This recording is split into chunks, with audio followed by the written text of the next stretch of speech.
एक स्वरूप है, मन में भक्ति का रूप, जो थामे हाथ मेरा हर संकट में, वो माँ दुर्गा का रूप है। जी हाँ, आप सभी जानते हैं और हमारे नवरात्रे बिल्कुल तैयारियां जोर शोर से हर घर में हो रही है।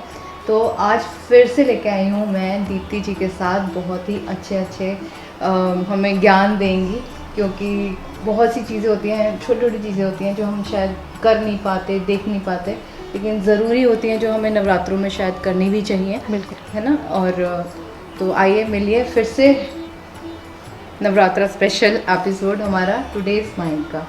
2 अप्रैल से हमारी नवरात्रि की शुरुआत हो रही है और इस बार हम क्या करें, हमारे दर्शक जो आपसे जुड़े हुए हैं, आपके चैनल से जुड़े हुए हैं, वो क्या ऐसा करें कि ये नवरात्रि जो है उनके लिए बहुत लाभदायक हो जाए।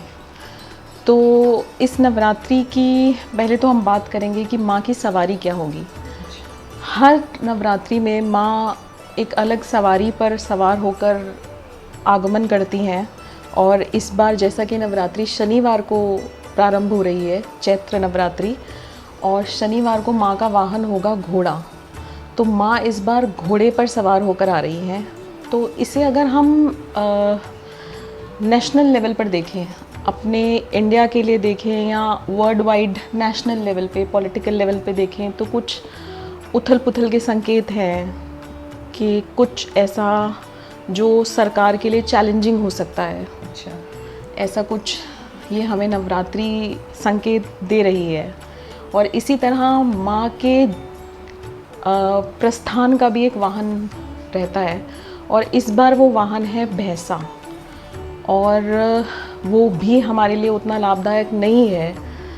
वो हमें रोग और कुछ नेचुरल कैलामिटीज़ की तरफ इशारा कर रहा है।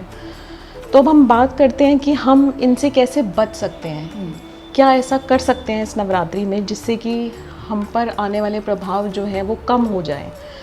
देखिए, एक ज्योतिष क्या कर सकता है आपके लिए। ये कोई ज्योतिष जो है, ये मिथ, कोई भ्रम, कुछ ऐसा नहीं होता। जिस तरह हमें आप जानते हैं कि हमें वेदर रिपोर्ट मिलती है, उसी तरह हमें पता होता है कि आज धूप निकलने वाली है, आज बारिश आने वाली है, तो हम घर से छाता लेके निकलते हैं, हम तैयारी करके चलते हैं। तो उसी तरह ज्योतिष में जो संकेत हैं, जो गणनाएं हैं, वो हमें संकेत देती हैं कि हम ऐसा क्या कर सकते हैं जिससे कि हम तलवार की चोट को सुई की चोट कर सकते हैं अपने लिए। ज्योतिष कुछ भी बदल नहीं सकता है, लेकिन फिर भी बहुत कुछ बदल सकता है। तो हमें इस बार क्या करना है, सब लोगों से मेरा अनुरोध है कि इस बार मन लगाकर सादगी से, बिना बहुत बखेड़ा किए, बहुत दिखावा किए, सादगी से अपने अपने घरों में माँ दुर्गा की उपासना करें और जितना संभव हो माँ दुर्गा का ध्यान करें, माँ दुर्गा के स्वरूप का ध्यान करें, उनसे प्रार्थना करें कि वो हमारे कष्टों को, हमारे रोगों का, हमारे कष्टों का, हमारी तकलीफ़ों का निवारण करें। दुर्गा सप्तशती का पाठ जो लोग कर पाएँ वो ज़रूर करें। दुर्गा सप्तशती माँ का एक ऐसा वरदान है हमारे हाथों में कि हम अगर उसे संस्कृत में ना भी समझ पाएँ, तो अगर हम उसे हिंदी में सिंपल भाषा में भी पढ़ें तो वो आपको बहुत कुछ ऐसा ज्ञान देता है जो हमारी रोज़मर्रा की ज़िंदगी में हमारे लिए एक शांति लेकर आता है, एक ऐसा प्रभाव छोड़ता है हमारे ऊपर कि हम जुड़ पाते हैं माँ दुर्गा से। एक बात मैं ये पूछना चाहूँगी कि जैसे कि आपने अभी बताया कि ये पाठ हमें ज़रूर करना चाहिए। अब कई बार जॉब वाली लाइफ है, इतना हसल बसल है, तो क्या ये संभव है कि हम ये पाठ जॉब से आके स्नान लेके कर सकते हैं? बिल्कुल, आप जो भी समय आपको लगे कि आपके अनुकूल है, जिस समय आप शांति से, और शांति मतलब दिमागी रूप से आप बिल्कुल शांत होकर बैठ सकते हैं, आप अपना ध्यान मग्न हो सकते हैं, वो सुबह का समय हो, शाम का समय हो, आप उस समय इस पाठ को कीजिए। कोई भी हमें ऐसा पाबंदी माँ हमारे ऊपर नहीं लगाती हैं, वो अपने बच्चों के हाल को बहुत बखूबी जानती हैं। जैसे आप अपने बच्चों को बहुत बखूबी जानती हैं कि अब भूख लगी है, अब प्यास लगी है, तो उसी तरह माँ भी जानती हैं कि मेरा नाम ले रहा है। जिस भी भाव से, जिस भी भावना से, माँ हमारी भावना को, हमारे भाव को समझती हैं। हमारे दिखावे की ज़रूरत नहीं है उसमें।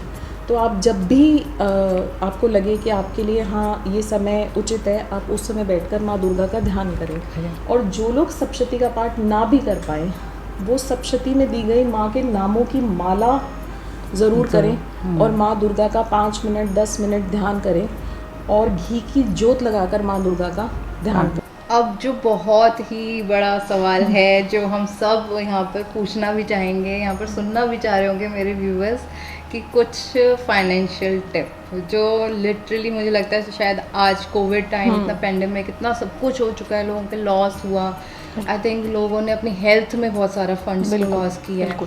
तो किसी भी तरह थोड़ा सा एक होता है ना कि एक होप होती है, मतलब एस्ट्रोलॉजी मुझे लगता है कि कहीं ना कहीं हम लोग सोचते हैं कि यार फाइनेंशियली थोड़ा टिप जो हम इस नवरात्र में हमें प्रॉफिट थोड़ा। बिल्कुल, हम आपके व्यूअर्स को ये फाइनेंशियल टिप्स ज़रूर देंगे जहां उनको ग्रोथ मिल सके, फाइनेंशियली एक स्टेबिलिटी मिल सके। और सबसे अच्छी बात है, नवरात्रि के साथ साथ हमारा हिंदू नववर्ष भी शुरू हो रहा है 2 अप्रैल को।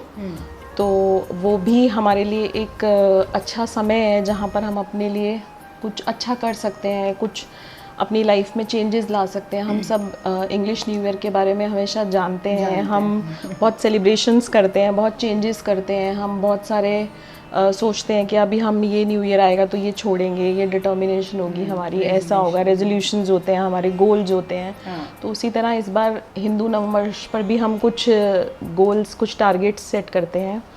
एक तो नवरात्रि का जो समय है, उस समय आप ये 9 दिन माँ दुर्गा का ध्यान तो करें ही करें और सप्तशती का पाठ करें। उसके अलावा आप कनक धारा स्तोत्र का पाठ करें। और वो पाठ करने का तरीका क्या होगा कि जब आप माँ दुर्गा के सामने बैठें तो एक घी का दीपक जगाएं, अपने सामने एक लाल कपड़ा बिछाएं, उस लाल कपड़े पर 21 हरी इलायची रखें और पाठ शुरू करें।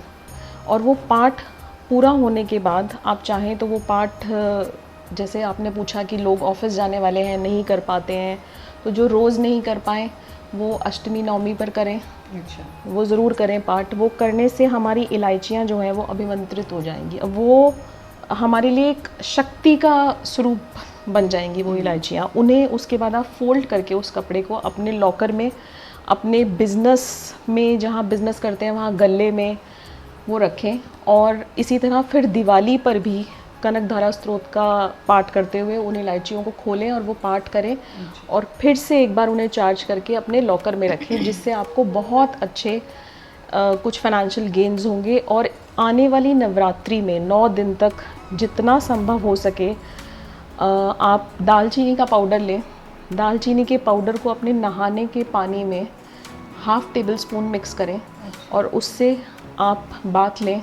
ये भी आपको बहुत अच्छी फाइनेंशियल स्टेबिलिटी, फाइनेंशियल गेन्स, आपके बिज़नेस में, आपकी जॉब में ग्रोथ देगा। बट हर एक चीज़ में इंटेंशन बहुत मैटर करती है। जब आप पानी में दालचीनी मिलाएं, आप पाठ करें, तो अपनी इंटेंशंस को बहुत क्लियर रखें और माँ को भी अपनी इंटेंशंस पहुँचाएँ जितना हो सके।